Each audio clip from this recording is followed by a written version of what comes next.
સુરતમાં એસબીઆઈ બેંકમાં બંદૂકની અણી પર 50 લાખની લૂંટથી દોડધામ।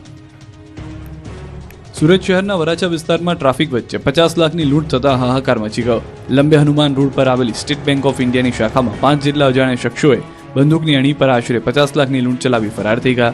લૂંટની ઘટના બપોરના સમયે બની, જ્યારે બેંકમાં કોઈ ગ્રાહકો હાજર નહોતા અને ફક્ત સ્ટાફ જ હાજર હતો। આ પરિસ્થિતિનો ફાયદો ઉઠાવી આરોપીઓએ સુનિયોજિત રીતે બેંકમાં પ્રવેશ કર્યો। તેઓએ સ્ટાફને ધમકાવીને રોકડ રકમ કબજે કરી અને બાદમાં સ્થળ પરથી પલાયન કર્યું। ઘટનાની જાણ થતાં જ પોલીસ તંત્ર હરકતમાં આવ્યું। સુરત પોલીસ દ્વારા તાત્કાલિક અલગ અલગ 7 ટીમો બનાવી તપાસ શરૂ કરવામાં આવી। શહેરના મુખ્ય ચેકપોસ્ટ અને રસ્તાઓ પર નાકાબંધી કરી આરોપીઓની શોધખોળ તેજ કરવામાં આવી। સીસીટીવીમાં લૂંટારુઓ કેદ થયા। 5 શખ્સો થેલા લઈને બેંકમાં પ્રવેશ કરતા જોવા મળી રહ્યા છે, જેમાંથી 2-3 અંદર જાય છે અને બાકીના બહાર ઊભા રહીને ધ્યાન રાખી રહ્યા હતા। આ ઘટનાએ સમગ્ર વિસ્તારમાં ચકચાર મચાવી દીધી। દિવસના સમયે અને એટલી સુરક્ષિત ગણાતી બેંકમાં આવી લૂંટ થવાથી લોકોમાં ભયનો માહોલ સર્જાયો। સુરક્ષા વ્યવસ્થાને લઈને પણ અનેક સવાલો ઊભા થયા। તો આવતીકાલે આવશે સ્થાનિક સ્વરાજની ચૂંટણીનું પરિણામ, કોણ બનશે કિંગ? સ્થાનિક સ્વરાજની ચૂંટણીનું મતદાન પૂર્ણ થયા બાદ ઉમેદવારનું ભાવિ ઈવીએમમાં સીલ થયું છે। હવે આવતીકાલે ઈવીએમની પેટીઓ ખુલશે। 393 સંસ્થાઓનું પરિણામ આવશે। 9254 બેઠક પરનું પરિણામ આવશે। કુલ 25,516 ઉમેદવારનું ભાવિ નક્કી થશે। 15 મનપાની 1001 બેઠકનું પરિણામ આવશે। 84 નગરપાલિકાની 2239 બેઠક, 34 જિલ્લા પંચાયતની 1090 બેઠક અને 260 તાલુકા પંચાયતની 4976 બેઠકનું ભાવિ નક્કી થશે, જેને લઈને અમદાવાદ સહિતના શહેરોમાં મતગણતરીની તૈયારીઓ પૂર્ણ થઈ ગઈ છે। અમદાવાદમાં ગુજરાત કોલેજમાં 21 વોર્ડની મતગણતરી થશે, તો એલડી એન્જિનિયરિંગ કોલેજમાં 27 વોર્ડની પણ મતગણતરી થશે। અત્યારથી ચુસ્ત પોલીસ બંદોબસ્ત ગોઠવી દેવાયો છે। વડોદરામાં પોલિટેકનિક કોલેજ ખાતે કોર્પોરેશન ચૂંટણી માટે ગણતરી હાથ ધરાશે। મતગણતરી કેન્દ્ર પર પોલીસનો ચુસ્ત બંદોબસ્ત ગોઠવાયો। જામનગરમાં હાલ સ્ટ્રોંગ રૂમમાં ઈવીએમ સુરક્ષા વ્યવસ્થા હેઠળ રાખવામાં આવ્યા છે। જામનગર મહાનગરપાલિકાની 16 વોર્ડની 63 બેઠક પર 206 ઉમેદવારોના ભાવિ આવતીકાલે ખુલશે। શહેરના પછવાડ એજ્યુકેશન ટ્રસ્ટ હેઠળના હરિયા કોલેજ ખાતે મતગણતરી થશે। તો સુરેન્દ્રનગર જિલ્લામાં અલગ અલગ 30થી વધુ મતગણતરી કેન્દ્રો પર મતગણતરી હાથ ધરવામાં આવશે। મહાનગરપાલિકાની ચૂંટણી માટે શહેરની એમપી શાહ આર્ટ્સ કોલેજ તેમજ વઢવાણ તાલુકા પંચાયત માટે મહિલા આઈટીઆઈ ખાતે સ્ટ્રોંગ રૂમ કાર્યરત કરવામાં આવ્યા છે। તમામ સ્ટ્રોંગ રૂમ અને મતગણતરી કેન્દ્રો પર ચુસ્ત પોલીસ બંદોબસ્ત ગોઠવી દેવામાં આવ્યો છે।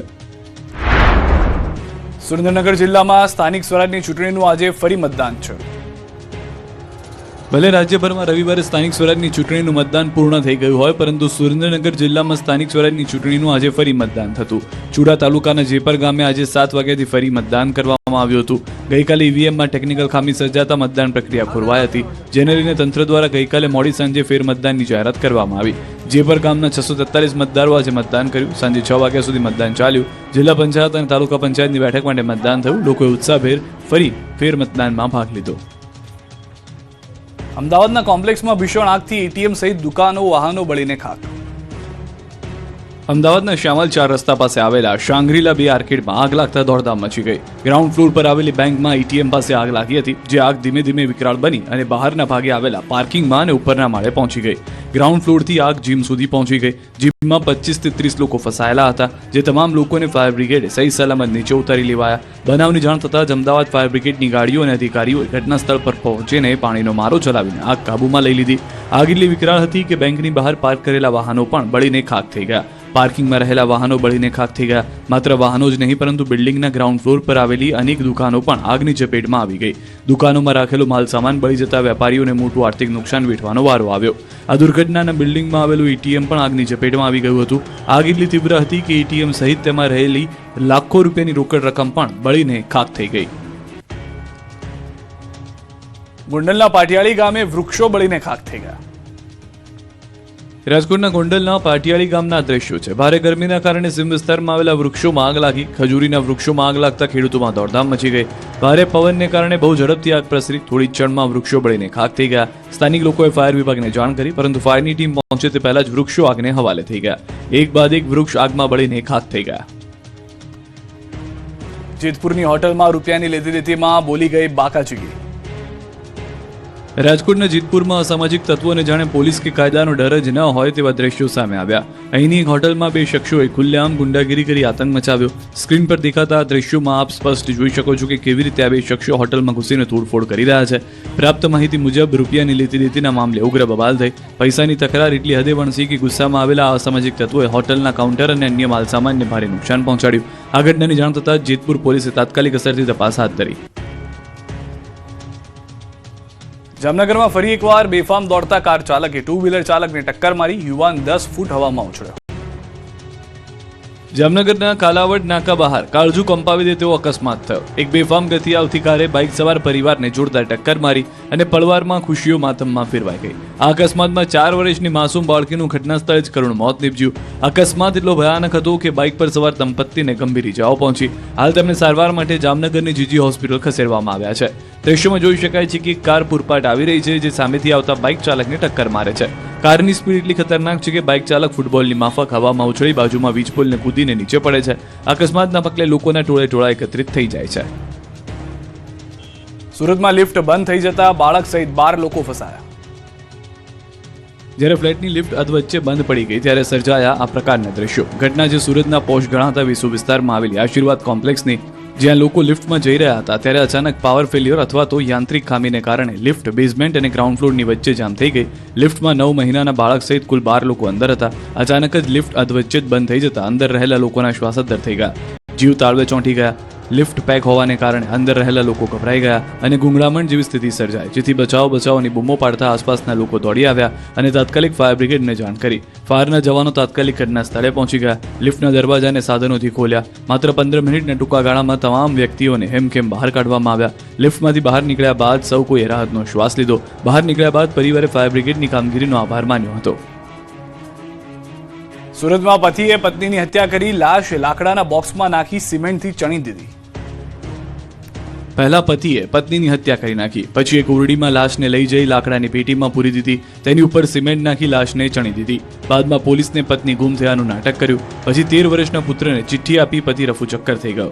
અંતે 13 વર્ષના પુત્રને મળેલી કબૂલાતની ચિઠ્ઠીએ ઘણા ઘૃણાસ્પદ ગુનાના ભયાનક રહસ્ય પરથી પડદો ઉઠાવી દીધો.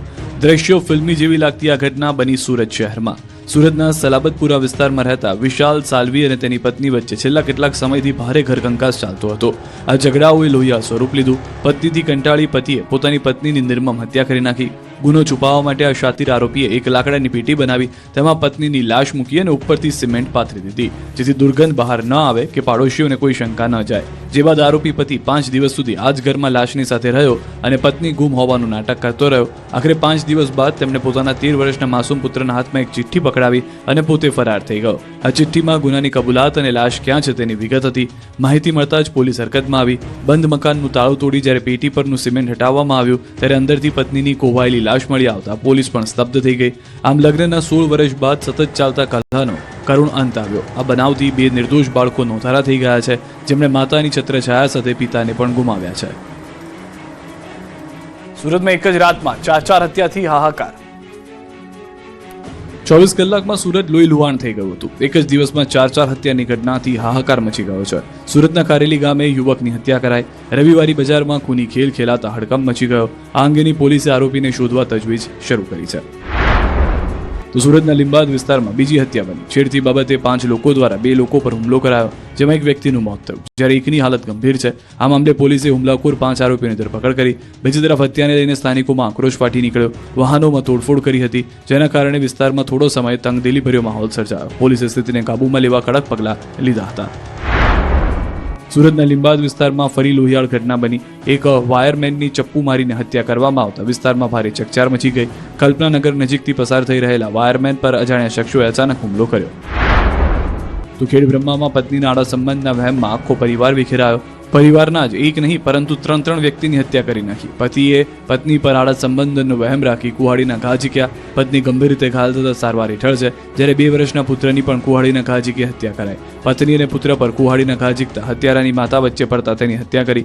માતાને પણ કુહાડીના ઘા ઝીકતા જોઈ હત્યારાના ભાઈ અને કાકીએ હત્યારા શ્રવણ પર બોથડ પદાર્થ વડે હુમલો કર્યો, જેથી હત્યારાનું મોત નિપજતા પોલીસે ભાઈ અને કાકી વિરુદ્ધ હત્યાનો ગુનો નોંધ્યો.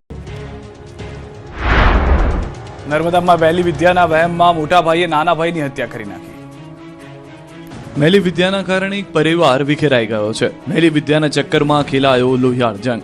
એઆઈના જમાનામાં અંધશ્રદ્ધામાં અંધ મોટા ભાઈને નાના ભાઈની હત્યા કરી નાખી. હચમચાવી નાખનારી આ ઘટના છે નર્મદાના ભૂચાળ ગામે. ગામના ભવાની ફળિયામાં અંધશ્રદ્ધા એક પરિવારનો માળો પીંખી નાખ્યો. આરોપી મોટા ભાઈને વહેમ હતો કે તેનો નાનો ભાઈ મેલી વિદ્યા કરે છે. આ જ વહેમમાં ક્રોધિત થયેલા આરોપીએ મોટા ભાઈએ હાથમાં ધાર્યું લીધું અને પોતાના જ નાના ભાઈ અને તેની 2 દીકરીઓ પર જીવલેણ હુમલો કરી દીધો. આરોપીએ નાના ભાઈની ગરદનમાં ધારિયાનો ગંભીર ઘા મારતા તેનું કમકમાથી ભર્યું મોત નીપજ્યું. જ્યારે પિતાને બચાવવા વચ્ચે પડેલી બંને દીકરીઓને પણ માથા અને હાથના ભાગે ઈજાઓ પહોંચતા તેમને તાત્કાલિક સારવાર માટે હોસ્પિટલ ખસેડવામાં આવી. આ ઘટનાની જાણ થતાં જ પોલીસે એક્શનમાં આવીને આરોપીની ધરપકડ કરી. પરંતુ આ કેસમાં સૌથી મોટો અને ચોંકાવનારો ખુલાસો એ છે કે આ જ આરોપી સામે અગાઉ વર્ષ 2005માં પોતાના મોટા ભાઈની હત્યા કરવાનો ગુનો પણ નોંધાઈ ચૂક્યો છે. આમ મેલી વિદ્યાના વહેમ અને અંધશ્રદ્ધાએ સગા ભાઈને જ કાળમુખો હત્યારો બનાવી દીધો છે. જસદણના તળાવમાં નહાવા પડેલા 4 માસૂમના મોત. અંતિમ યાત્રામાં ગામ હિબકે ચડ્યું. રાજકોટ જિલ્લાના જસદણ પાસે આવેલા વાકલવડના આલણસાગર તળાવમાં નહાવા પડેલા 4 કિશોરોના ડૂબી જવાથી કરુણ મોત નીપજ્યા. ફાયર બ્રિગેડ અને સ્થાનિક તરવૈયાની ભારે જહેમત બાદ 4 બાળકો